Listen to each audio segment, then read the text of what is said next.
Hi, I'm Cary Sawhney. I'm the director of the Bagri Foundation London Indian Film Festival. I'm also program advisor to the BFI London Film Festival for many years. This is our first attempt at doing a vlog, and I hope you enjoy it. We're going to talk about some new South Asian films that are coming up in the UK scene, but also films that are releasing in India, Sri Lanka, Pakistan, Bangladesh, etc. We're looking at the films from the Asian diaspora and South Asia. So we're going to take you on a journey over the next few months through some of the different film events coming up. We're going to look at the BFI London Film Festival program, which includes some great South Asian films, even if I do say so myself. And we've all got the Goa Film Festival coming up. We've got other festivals in other parts of South Asia, which we'll be looking at as well. So there's lots of content. We hope you enjoy it.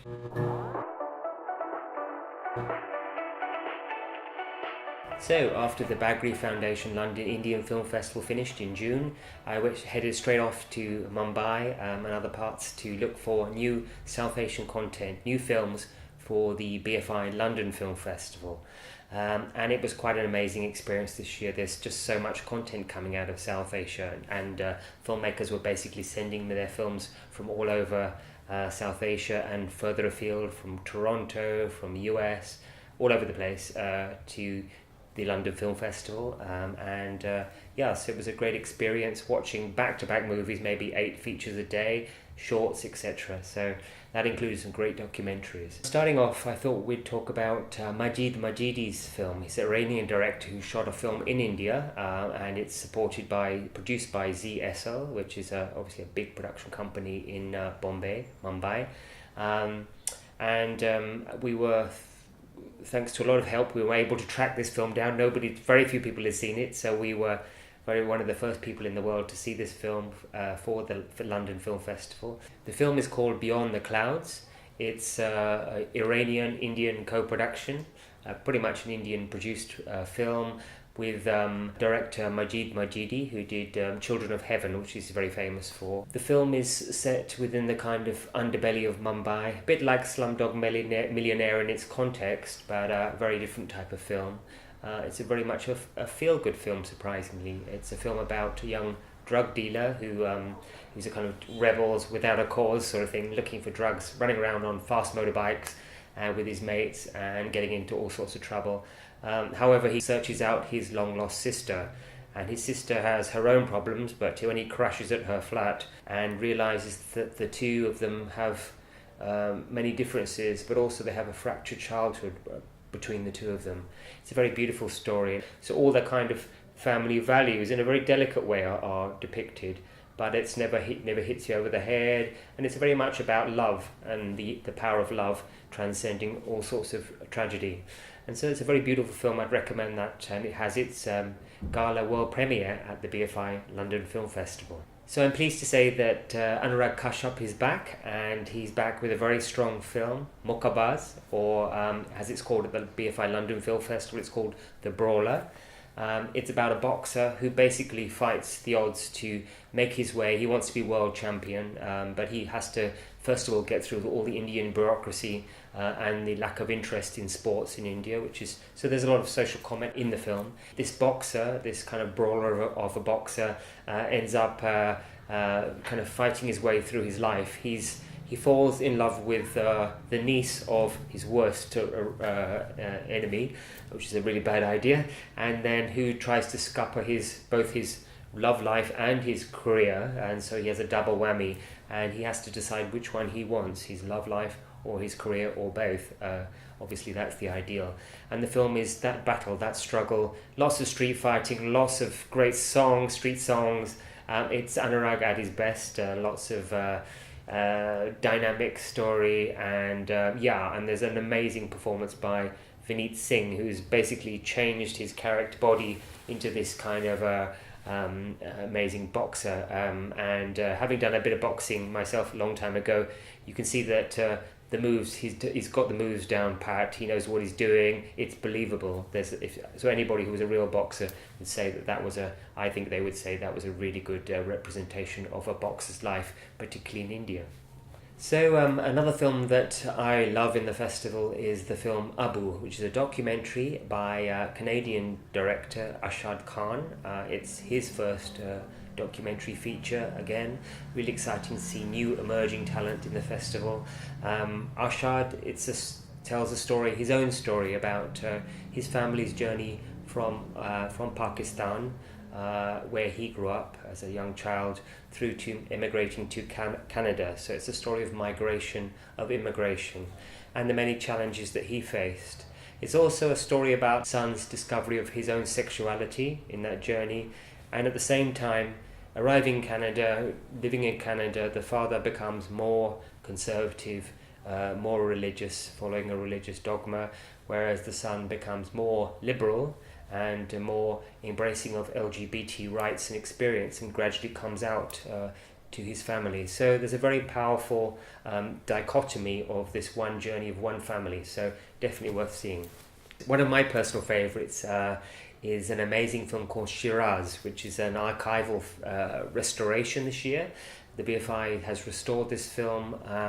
It's a definite must-see with a live performance at the Barbican Centre, and we have the great sitar player and daughter of Ravi Shankar, Anushka Shankar, performing live for the score of this amazing film Shiraz.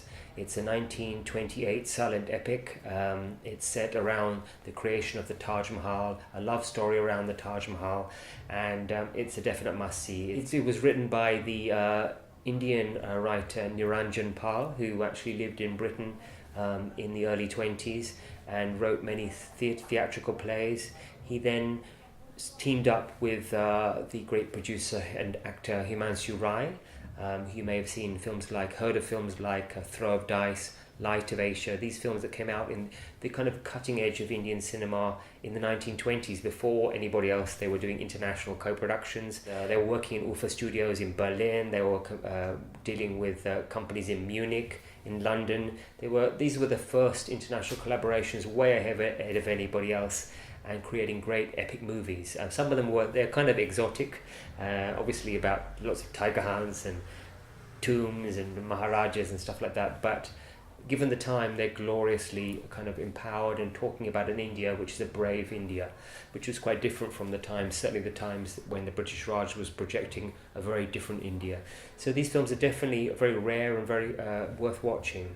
They tell of our cinematic history. So this film will be screening world premiere of the restored version at the BFI London Film Festival, and yeah, it's something sumptuous, delight. Go and see it. Then we have the film Azmaish, A Journey Through the Subcontinent, by the director Sabiha Sumar. Sabiha returns to the festival after many years, and it's great to see her back. This documentary also includes Kalki Koechlin, who some of you may have known from her Bollywood films. So in this film, Sabiha and Kalki kind of meet many different politicians, but also they meet the common people of both India and Pakistan, particularly women, the kind of unknown voices of women who talk about their views on politics within the subcontinent and how these are changing. And through this film, I think there's some kind of articulation or identification of what it means to be Indian or Pakistani today, and what it means to be how a modern person, a modern woman would fit in Pakistan, or even in India, how one would identify oneself within the political landscape. And it's a very sensitive film and some very powerful issues. So another return to the festival is the director Anup Singh with his film A Song of Scorpions. It's a very stylish and sumptuous film, very cinematically gorgeous. It's set in the deserts of Rajasthan, a story of betrayal, love, hate. It's mesmerizing to watch, beautiful cinematography. Irfan Khan returns to the festival again. Great to have him back, one of our greatest actors from the subcontinent, and nice to see him start doing something a bit more than Jurassic Park as a kind of walk-on role, but this is a really meaty role for him as a camel herder who falls in love with a strange young woman who mysteriously can cure scorpion bites by her eerie song that she sings. She's learned this from ancient tribal customs of Rajasthan. So it's a very strange and mysterious tale set between the past and the present. And it stars the Iranian actress Golshifteh Farahani. So she looks absolutely stunning again in the film. So do check that one out. And finally, there's an interesting co-production between India and UK based on a Shakespearean theme of Titus and Andronicus. It's a story of love, betrayal, and a big vengeance. The film is called The Hungry, and it's directed by emerging director Bornila Chatterjee.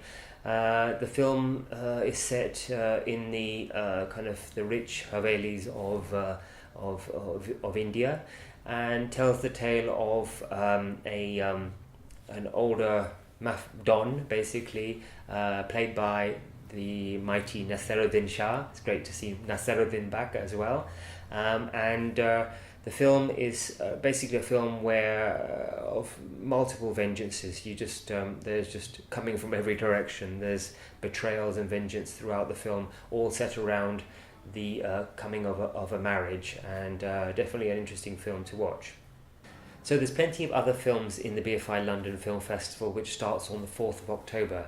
The opening film is a film called Breathe, which is a British film, definitely worth seeing, about a journey of two characters who are in the early days of disease polio, and how they overcome the odds to have a better life than the hospitalised lives of the times. Great film, and as I said, many other films in the festival. So this is the end of this vlog, Carry On Movies. If you'd liked it, let us know. If you'd like to see more, if you've got any comments, that'd be great. Look forward to seeing you again. Thank you.